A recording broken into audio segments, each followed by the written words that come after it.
साथियों, आज इस वीडियो में हम आपको बहुत ही दिलचस्प बात बताने वाले हैं। मानव जीवन से संबंधित अति महत्वपूर्ण बात, जिसे आज की पीढ़ी निश्चित रूप से इससे अनभिज्ञ होती जा रही है। मित्रों, हम लोगों ने अपने जीवन में home loan, car loan, education loan इत्यादि अनेक प्रकार के लोन के बारे में तो सुना, लेकिन क्या हमने ह्यूमन लोन के बारे में सुना है? क्या हम लोगों ने मानव ऋण के बारे में सुना है? शायद नहीं। बंधुओं, हम लोग भारतवर्ष के रहने वाले हैं। भारत की संस्कृति, भारत के धर्म और शास्त्रों में बहुत ही अच्छे तरीके से इन चीजों को व्याख्यायित किया गया है। मानव जीवन से संबंधित शतपथ ब्राह्मण में और भी अनेक शास्त्रों में इस बात की चर्चा है कि मनुष्य जिस समय इस पृथ्वी पर जन्म लेता है, अपने जन्म लेने के साथ ही उसके पास तीन प्रकार के लोन उसको प्राप्त हो जाते हैं, जिसको जन्मजात ऋण कहा जाता है, जिसको त्रिऋण भी कहते हैं, जिसको मानव ऋण भी कहते हैं, जिसको नृऋण भी कहते हैं। ठीक है, तो ये तीन ऋण हैं कौन से? शास्त्रों में इसकी व्याख्या है कि ये तीन प्रमुख ऋण हैं: देव ऋण, पितृ ऋण और ऋषि ऋण। ये तीन प्रकार के ऋण मनुष्य को अर्जित नहीं करना पड़ता है, ये उसको जन्म से ही प्राप्त हो जाता है। और मानव जीवन का मुख्य उद्देश्य यही होता है कि अपने इन तीन ऋणों से मुक्त होकर के इस संसार से विदा हो। अन्यथा ये ऋण उसके ऊपर लदे ही रहते हैं और अगले जन्म में जाकर के इस ऋण का भार और अधिक बढ़ जाता है। मानव ही ईश्वर के द्वारा बनाई गई एक विशेष कृति है, जिसे इन तीन प्रकार के ऋणों के सोचने के बारे में बौद्धिक क्षमता ईश्वर ने प्रदान किया है। तो इन तीन ऋणों को उतारने का दायित्व प्रत्येक मनुष्य के ऊपर होता है। अब हम आइए जानते हैं एक एक करके इन ऋणों के बारे में। यह ह्यूमन लोन जो पहला है, देव ऋण कहलाता है। देव ऋण क्या है? देव ऋण का तात्पर्य है कि हम इस संसार में आकर के और जिन चीजों का उपभोग कर रहे हैं, उन चीजों का दाता कोई न कोई है। हमारे शास्त्रों में प्रकृति के प्रत्येक अलग अलग तत्वों को देव के रूप में पूजा की जाती है। जो हमें श्वास प्राप्त हो रही है, हवा, ऑक्सीजन, इसके लिए हमें कोई प्रयास नहीं करना पड़ता है। यह हमें प्रकृति के द्वारा अथवा ईश्वर के द्वारा स्वतः प्रदत्त है। तो ये जो चीज हमको मुफ्त में मिल रही है, क्या इसकी कोई कीमत नहीं है? इसकी कीमत है, और इसकी कीमत को इस संसार में अदा करना, यही इस ऋण को मुक्त करने जैसा है। जल हमारे जीवन के लिए अति आवश्यक तत्व है, फल हमारे जीवन के लिए अति आवश्यक तत्व है, अन्न हमारे जीवन के लिए अति आवश्यक तत्व है, और इसी प्रकार से प्रकृति के अनेकानेक भागों से हमें कुछ न कुछ चीजों की प्राप्ति हो रही है। उन चीजों की जिनकी हमें प्राप्ति हो रही है, उनके स्रोत के प्रति हम लोगों का भी जो दायित्व है, उस दायित्व को जानना और उस दायित्व का निर्वहन करना, ये देव ऋण से मुक्त होने का तात्पर्य है। देव ऋण की मुक्ति के लिए, देव ऋण से उर्ण होने के लिए क्या करना चाहिए? इसका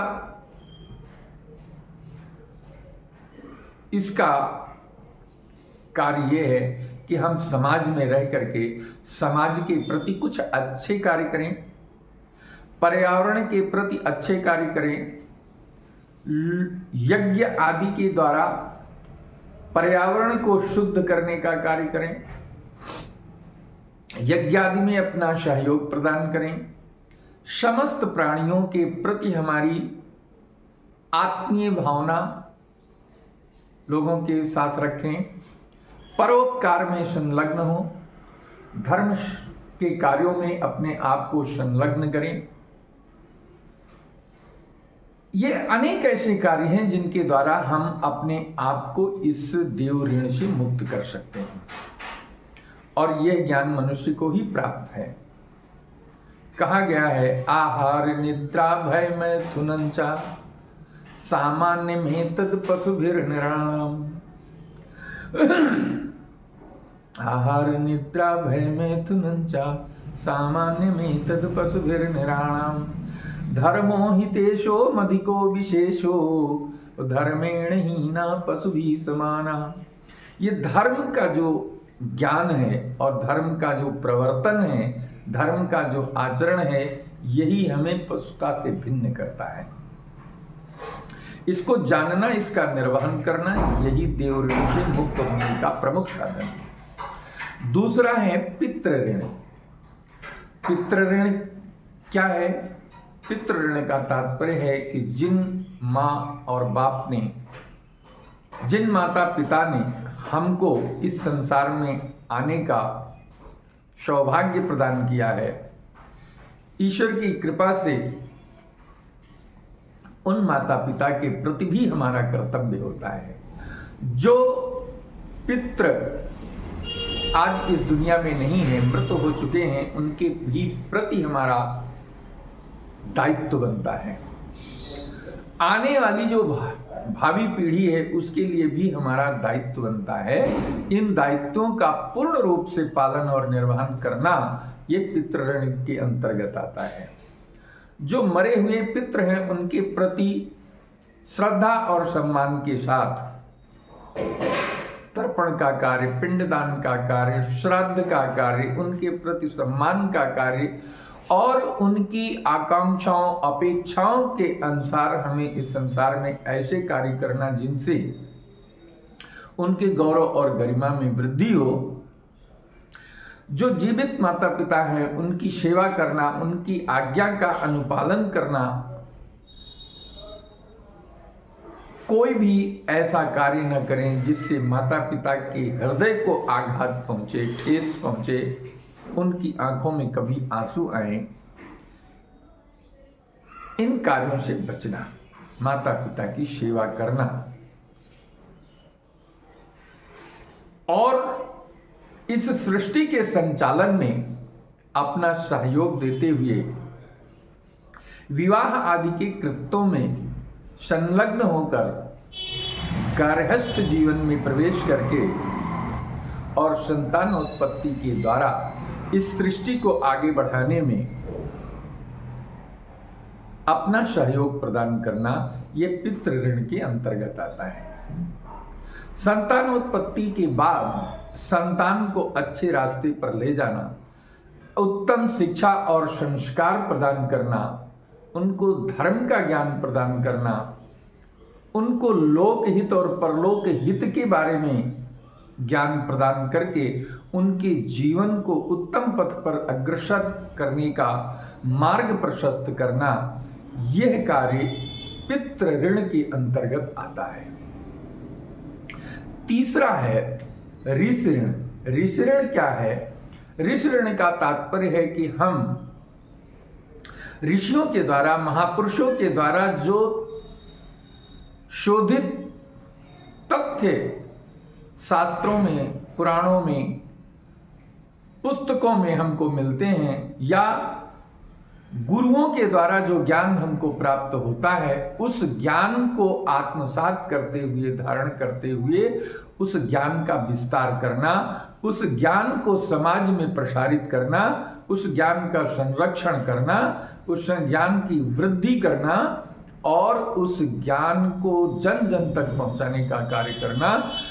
जो ज्ञान हमने अर्जित किया है उस ज्ञान से लोक को, समाज को, देश को, विश्व को लाभान्वित कराना, यह कार्य ऋषि ऋण के अंतर्गत आता है। ये गुरु सेवा के अंतर्गत आता है। गुरु सेवा और भगवत सेवा ये ऋषि ऋण का साधन है, जिससे हम इस तीसरे प्रकार के ऋण से मुक्त हो सकते हैं। लेकिन आज विडंबना ऐसी है कि मैकाले की शिक्षा पद्धति से विकसित होते हुए हमारी वर्तमान और भविष्य की पीढ़ियां बर्बाद होती चली जा रही हैं। हमारे सांस्कृतिक धरोहर का धीरे धीरे लुप्त होना यह चिंतन का विषय है। आज हमारी पीढ़ी को ये नहीं पता है हमारे गौरवशाली इतिहास क्या रहा है, हमारी संस्कृति क्या रही है। हमारी संस्कृति जो विश्व में एक अद्वितीय संस्कृति थी, विश्व गुरु के नाम से परिभाषित होने वाला ये भारतवर्ष जो विश्व को मार्ग देता था, मार्ग बताता था, आज हमारी युवा पीढ़ी दिग्भ्रमित होती जा रही है। भारतीय प्रमुख ज्ञान को लोगों तक न पहुंचना ये विडंबना का विषय है। लोग इनको जाने, इन संस्कृतियों से परिचित हों, इससे लाभान्वित हों, ये हमारे इस चैनल का मुख्य उद्देश्य है। लोगों को भारतीय संस्कृति की परंपराओं से, उनके ज्ञान के रहस्यों से लोगों को अवगत कराना, लोगों को मैकाली शिक्षा पद्धति से मुक्त कराना, ये मुख्य उद्देश्य होना चाहिए। तो बंधुओं, ये तीन प्रकार के प्रमुख ऋण हैं और ये हर व्यक्ति के ऊपर लागू होता है। वो किसी भी की जाति का हो, किसी भी वर्ण का हो, किसी भी धर्म का हो, किसी भी संप्रदाय का हो, किसी भी देश का हो। यह किसी देश विशेष, किसी धर्म विशेष, किसी जाति विशेष के लिए नहीं, बल्कि ये मानव मात्र के लिए ये सिद्धांत लागू होता है। इस सिद्धांत को समझकर और इसको अपने जीवन में धारण करने की आज महती आवश्यकता है। बंधुओं, ये अति आवश्यक है। भारतीय संस्कृति क्षरण की स्थिति में चल रही है। इसको बचाना हमारा, आपका, सबका परम धर्म है। प्राचीन काल की बात नहीं, अपितु अभी कुछ समय पहले तक या अभी भी लोग इस यज्ञोपवीत जैसे सूत्र को धारण करते हैं। हालांकि इसके प्रति भी बहुत उदासीनता होती जा रही है लोगों की अनभिज्ञता के कारण। यज्ञोपवीत में 3 सूत्र होते हैं और ये तीनों सूत्र इन्हीं भारतीय 3 ऋणों को, मानव के 3 ऋणों को संकेत करते हुए ये सूत्र धारण कराए जाते थे। ये संकेत कराता था, ये निरंतर व्यक्ति को याद दिलाता था कि ये 3 ऋण आपके ऊपर हैं और इन ऋणों से मुक्त हो करके ही इस संसार से विदा होना है। इसलिए उससे पहले अपने इस कार्य को कर लें, यह अति आवश्यक है। तो इन सब चीज़ों की जानकारी लोगों तक पहुँचे, इसलिए आप हमारे इस वीडियो को लोगों तक, जन जन तक पहुंचाएं, शेयर करें, जिससे लोगों को इस जानकारी का लाभ प्राप्त हो। यदि यह वीडियो आपको भी अच्छा लग रहा है, पसंद आया है, तो इसको लाइक करके, और जो लोग इस चैनल पर प्रथम बार आए हैं उन सभी व्यूअर्स से हमारा निवेदन है कि वो हमारे इस चैनल को सब्सक्राइब करके बेल आइकन दबा दें, जिससे आने वाले नए वीडियोज़, नए कंटेंट्स का लाभ आपको तत्काल मिल सके, आप भी इसका लाभ उठा सकें। धन्यवाद।